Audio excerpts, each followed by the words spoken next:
சென்னை மாநில கல்லூரி வளாகத்தில் 21.60 கோடி செலவில் கட்டப்பட்டுள்ள சிறப்பு மாணவர்கள் விடுதியை முதலமைச்சர் மு.க.ஸ்டாலின் திறந்து வைக்கிறார்.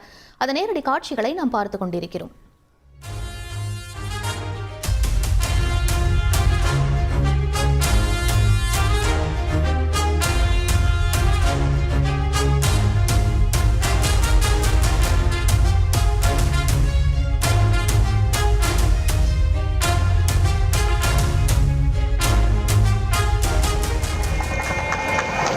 விடியல் தந்த நீங்கள் கல்லூரிக்கு விடுதியும் தர முன்வந்ததற்கு மனமார்ந்த நன்றிகள்.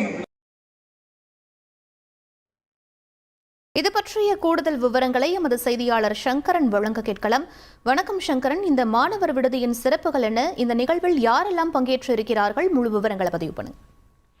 வணக்கம்.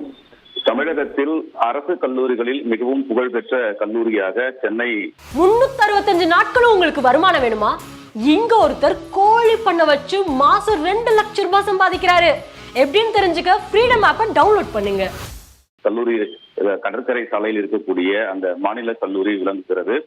இந்த மாநில கல்லூரியில் தமிழகம் முழுவதும் பல்வேறு மாவட்டங்களில் இருந்து மாற்றுத்திறனாளி மாணவர்கள் அதிக அளவில் படித்து வருகிறார்கள்.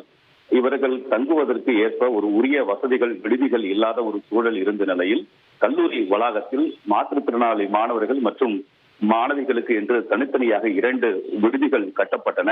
மாணவர்களுக்கு 38 அறைகளும் மாற்றுத்திறனாளி மாணவிகளுக்கு 32 அறைகள் என்று ஒட்டுமொத்தமாக 70 அறைகள் கொண்ட 2 கட்டடங்கள் தனித்தனியாக கட்டப்பட்டன. தரைத்தளம் மற்றும் 2 தளங்களுடன் கூடிய இந்த விடுதிகள் கட்டப்பட்டிருந்த நிலையில் ஒவ்வொரு அறையிலும் 3 பேர் தங்கக்கூடிய அளவிற்கு ஒட்டுமொத்தமாக 200 வசதி செய்யப்பட்டிருக்கிறது. இந்த விடுதிகளுடைய திறப்பு விழா தான் தற்போது நடைபெற்று இருக்கிறது. முதலமைச்சர் திரு மு.க.ஸ்டாலின் இந்த 2 விடுதிகளையும் தற்போது திறந்து வைத்தார்.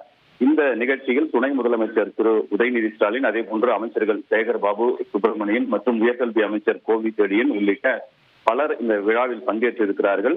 மாற்றுத்திறனாளி மாணவர்களுக்கு அவர்களுக்கு ஏற்ப பல்வேறு வசதிகளுடன் இந்த விடுதிகள் கட்டப்பட்டிருக்கிறது.